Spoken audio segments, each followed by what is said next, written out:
Khalwat artinya al-infirad, yakni menyendiri, mengasingkan diri dari kerumunan dan keramaian. Adapun uzlah artinya menyepi. Khalwat dan uzlah sangat dikenal di dalam tradisi tasawuf atau sufisme. Khalwat dan uzlah harus dilakukan dengan tujuan yang mulia. Yang pertama adalah untuk pendekatan diri kepada Allah.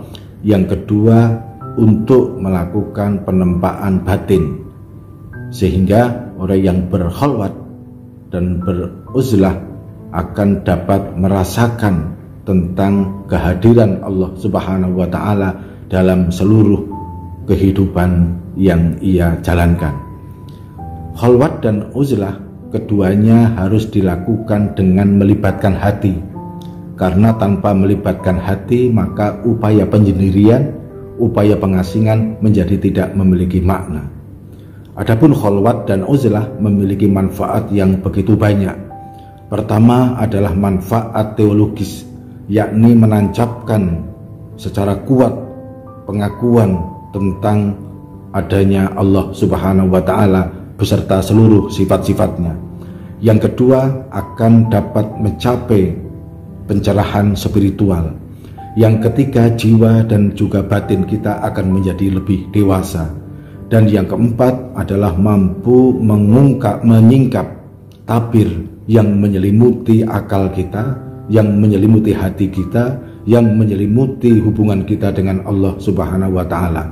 Apabila tabir itu tersingkap, maka kita akan dapat memahami makna-makna kehidupan yang orang lain sulit untuk memahaminya.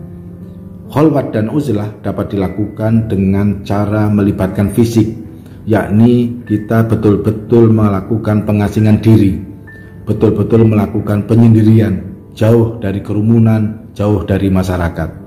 Tentu khalwat dan uzlah tipe ini tidak bisa dilakukan secara terus-menerus, karena orang harus melakukan sosialisasi diri. Yang kedua, khalwat cukup melibatkan batin, yakni bagaimana batin kita tetap dalam kondisi kesendirian, tetap dalam kondisi penyepian, sehingga kerumunan, hiruk-pikuk dan keramaian tidak mengganggu aktivitas batin itu, sehingga diharapkan melakukan upaya khalwat tetapi tanpa meninggalkan kewajiban-kewajiban di dalam kehidupan sehari-hari. Maka dari itu khalwat menjadi penting, uzlah menjadi penting, agar kita memiliki kesadaran bahwa kita bukan sekedar makhluk fisik, tetapi kita adalah makhluk rohani. Jalan sufi yang ke-8 adalah uzlah. Ini kalau uzlah ini agak dekat dengan zuhud, agak dekat dengan qanaah. Tapi uzlah, kalau tadi zuhud sama qanaah kan pembentukan jiwanya. Kalau uzlah ini ada aktivitasnya, yaitu aktivitas menjauh dari keramaian karena takut dapat pengaruh yang buruk. Jadi uzlah itu menghindar kerumunan karena khawatir dapat pengaruh buruk.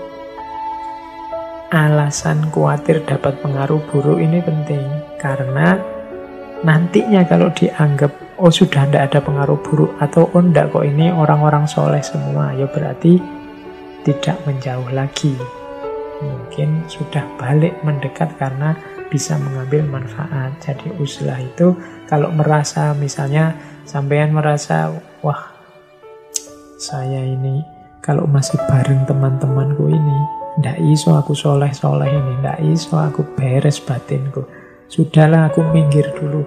Nah ini namanya uzlah.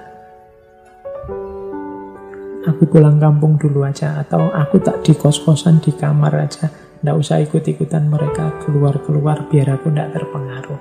Nah ini namanya uzlah. Jadi kehati-hatian agar tidak terpengaruh oleh orang lain, itu namanya uzlah. Uzlah manfaatnya banyak, katanya Syekh Nawawi. Ini sebenarnya meminjam pandangannya Imam Ghazali. Uzlah itu yang pertama membuat kita fokus beribadah. dan fokus untuk tafakur. Karena biasanya orang yang masih sibuk, tenggelam dalam kesibukannya orang banyak, itu berpikirnya tidak bisa jernih, tidak bisa fokus. Karena pikiran kita masih rame, sekeliling kita masih rame. Kita tidak bisa fokus ibadah, tidak bisa fokus tafakur. Sekali-sekali kita butuh uzlah. Sekali-sekali kita butuh menyendiri.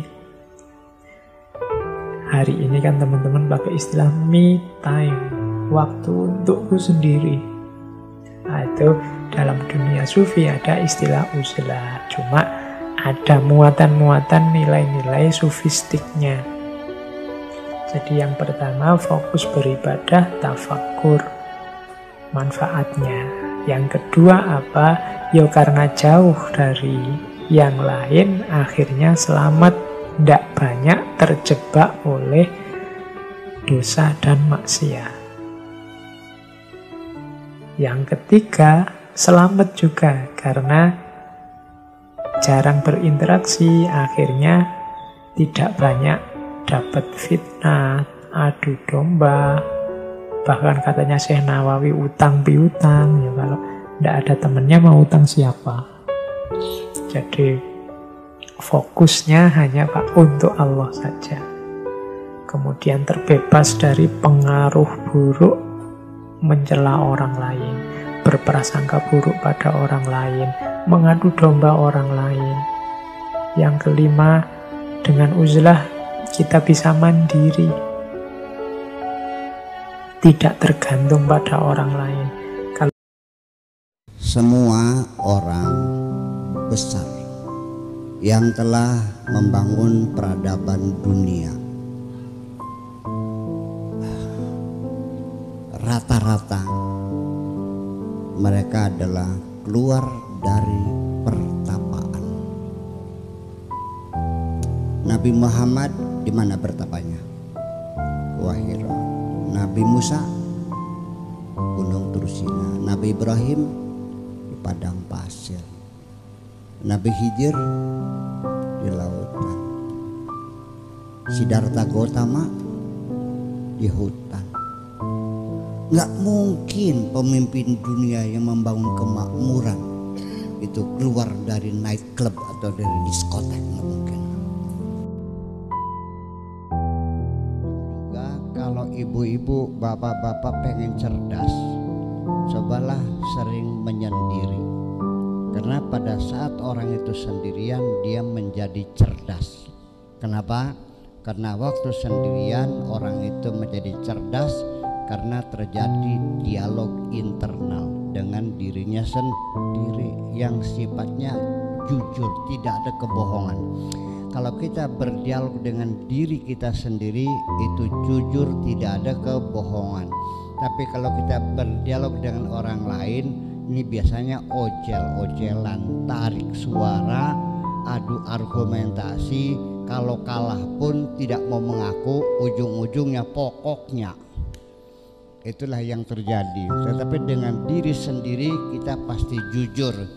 Karena Allah mengatakan makadzabal fuadu ma ra'a, ketika hati kita melihat tidak mungkin hati kita bohong.